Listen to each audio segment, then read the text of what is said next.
Anybody in here that's got an even now kind of faith? In 2005, you're going to need an even now kind of faith. Martha had an even now kind of faith. Jesus was late. Things had gone from bad to worse. Martha goes and gets Mary and tells her, Jesus is asking for you. Mary gets up and goes out to Jesus and falls on her feet and cries out, Lord, if you would have been here, my brother would not have died. She's crying. People around her are crying. They're all crying. And Jesus asked the crowd, where have you laid him? Where did you bury him?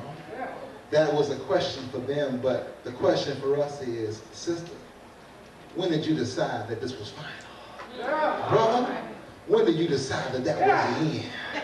When did we stop hoping? Where did you stop trying? Why did you stop believing? Why did you stop trusting? When did you stop hoping? When did you start to let fear replace your faith?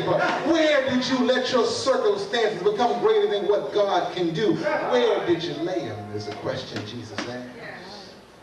Jesus follows them and begins to cry himself. Many would think that Jesus was crying because of his friend Lazarus. But Jesus was crying because he was hope personified. And no one realized who he was. Even Martha, she had some faith. She said, well, I believe, Lord, that when the resurrection comes, we'll see him again. Well, Jesus declared, I am the resurrection. What you waiting for? You ain't got to wait until then. I am the resurrection. When I'm around, everything's living. When I'm around, even though he was dead, it can't come back to life again. He was saying, listen, I don't know what's going on, but I am your hope. I am your joy. Why are you losing your mind? Jesus was crying because he was hope personified, and no one realized who he was. They were crying with the Lord in their presence. They were without hope, and the Lord was in their presence.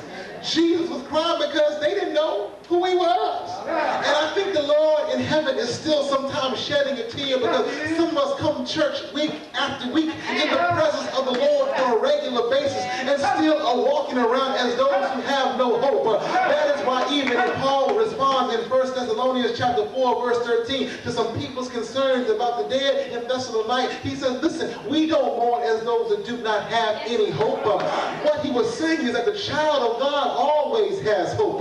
No problem is too big. No situation has gone too far. God is still able, and I tell you, he's still able. The presence of the Lord is here. Why are you losing your mind? The presence of the Lord is here. Why are you afraid? The healing of the Lord is here. The blessing of the Lord is here. Stop holding your head down. Stop crying. Stop being depressed.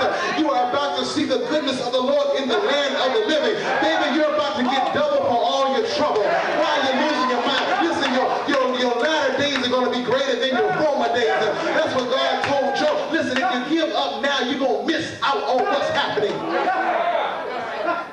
Jesus was crying because he was the hope. See, they could have been crying while he wasn't there, but when he showed up, everybody should have got excited. But he showed up, and people were still crying. God said, what do I got to do to get you to believe that I am who I am? See, I'm convinced that he might have let Lazarus die, but just because the folk didn't believe him. He could have just let Lazarus stay in there. He'd probably been cool with that. But